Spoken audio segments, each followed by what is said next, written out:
Welcome to Principles of Management. This week's lecture is going to be covering Chapter 2, the history of management.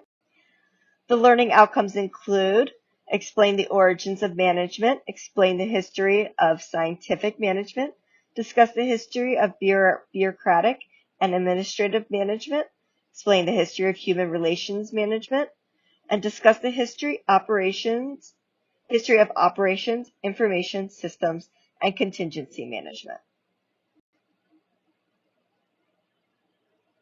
There were no managers 130 years ago. In the past few centuries, systemic changes in the nature of work and organizations create a compelling need for managers. The earliest recorded instances of information management dates to ancient Surma in modern Iraq. Enormous tasks built like building buildings in Egypt, pyramids led to the development of management. During the Industrial Revolution, 1715 to the 1900s, jobs and organizations changed dramatically. Unskilled laborers running machines began to replace high-paid skilled artisans. Instead of being performed in fields, homes, or small shops, jobs occurred in large, formal organizations where hundreds, if not thousands, of people worked under one roof. Originally, business educators were only taught bookkeeping and secretarial skills.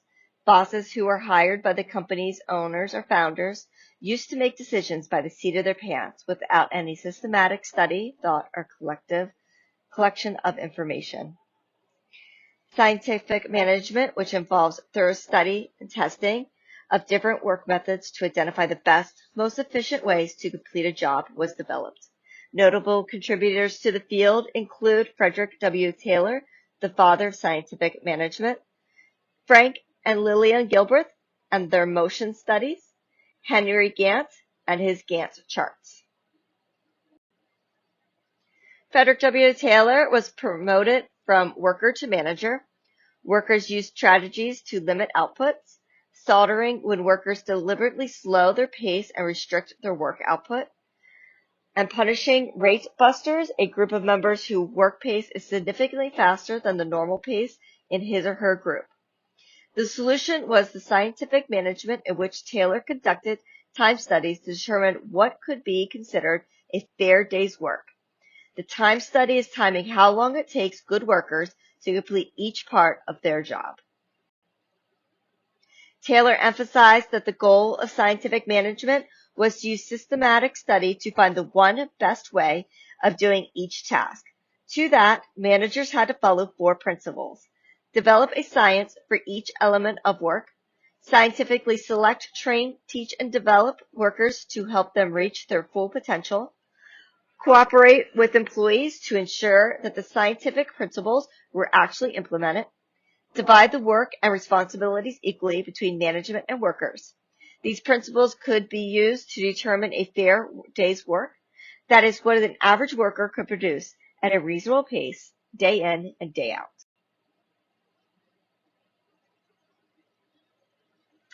Frank and Lillian Gilbreth, they contribute the motion studies to simplify work, employment of disabled workers, and industrial psychology. The motion study broke each task or job into separate motions and then eliminated those that were unnecessary or repetitive.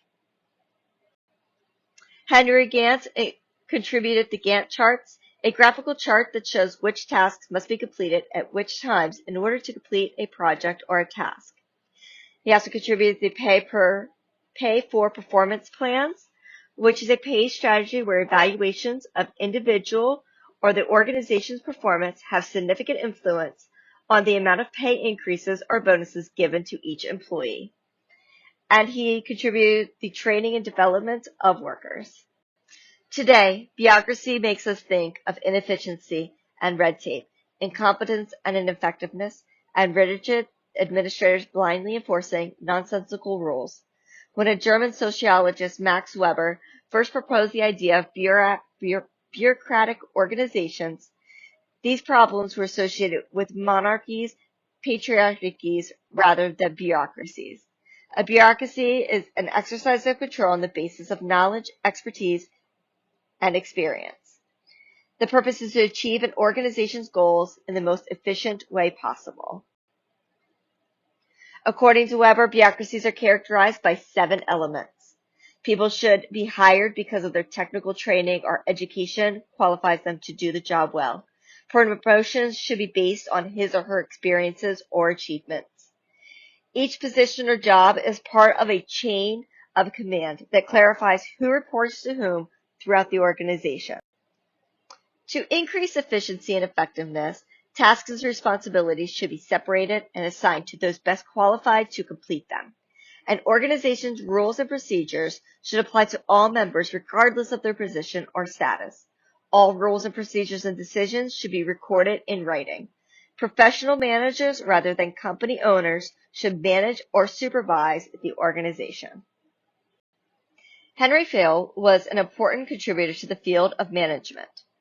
Fayol's ideas were shaped by his experience as a managing director, CEO, and general changed companies from the board of directors down. His contributions include the 5 functions of managers, the 14 principles of management, and the belief that management can and should be taught to others.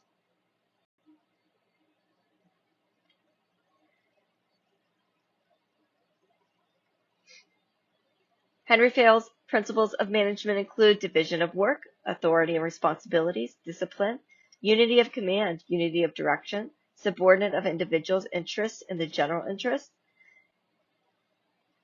remuneration, centralization, scalar chain, order, equity, stability of tenure of personnel, initiative, and esprit de corps.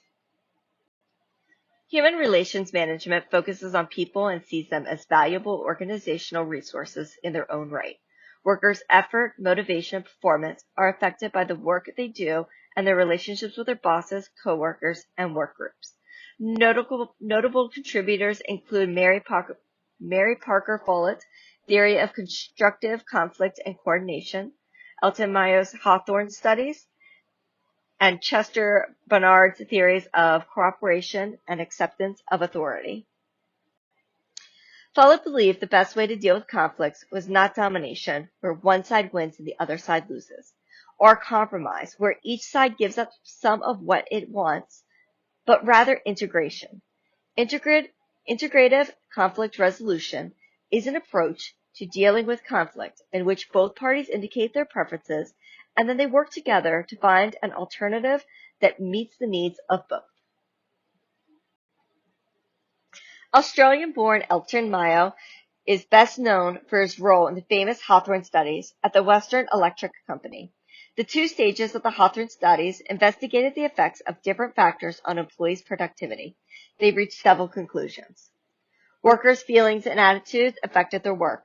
Differences in performance were due to group dynamics.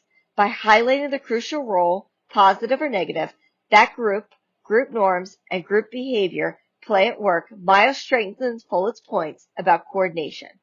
It makes just making one change in an organization and others, some expected and unexpected, will occur. Chester Barnard influenced companies from the board of directors down. His contributions include ideas about cooperation and ideas about acceptance of authority. Barnard defines organizations as a system of consciously coordinated activities or forces of 2 or more persons. According to Barnard, the extent to which people willingly cooperate in an organization depends on how workers perceive executive authority and whether they are willing to accept it.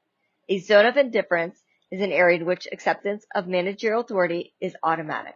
In general, acceptance is not guaranteed, but people will be indifferent to manual directives or orders if they meet these conditions. Orders are understood, and orders are consistent with the purpose of the organization.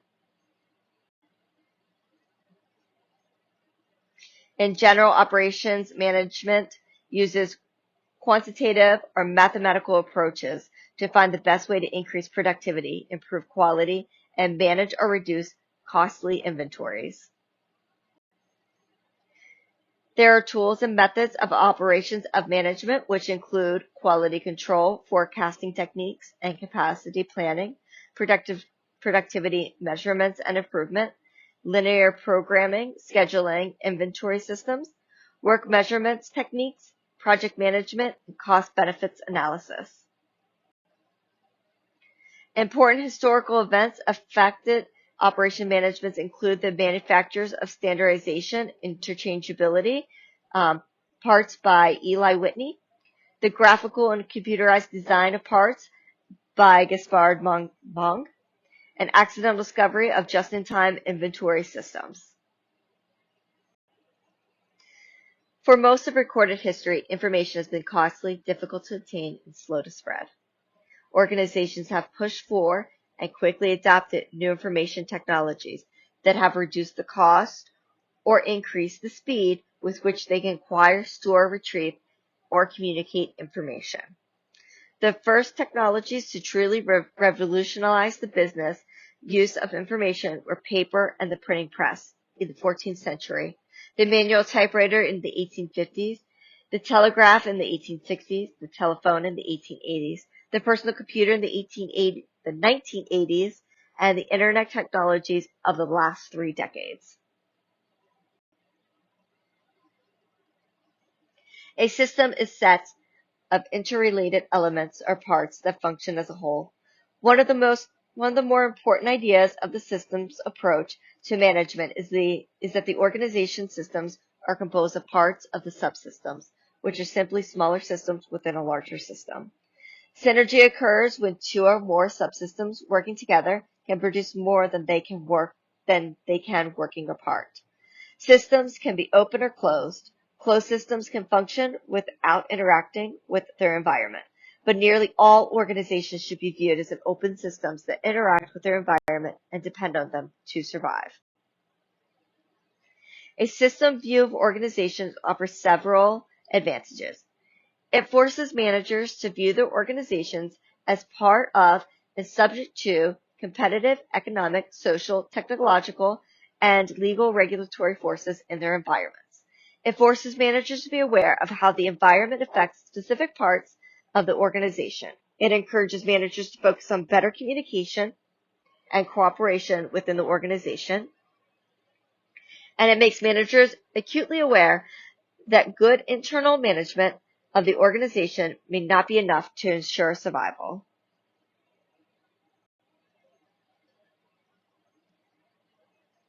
The contingency approach to management clearly states that there are no universal management theories and that most effective management theory or idea depends on the kinds of problems or situations that managers or organizations are facing at a particular time and place. Implications include the management is much harder than it looks. Managers need to look for key contingencies that differentiate today's situations or problems from yesterday's situations or problems. Managers need to spend more time analyzing problems, situations, and employees before taking action to fix them. As you read this text and learn about management ideas and practices, you need to pay particular attention to the qualifying phrases such as usually in these situations, for this to work, and under these circumstances. Again, thank you so much for listening to this lecture. If you have any questions about the course content or the assignments, don't hesitate to reach out to me.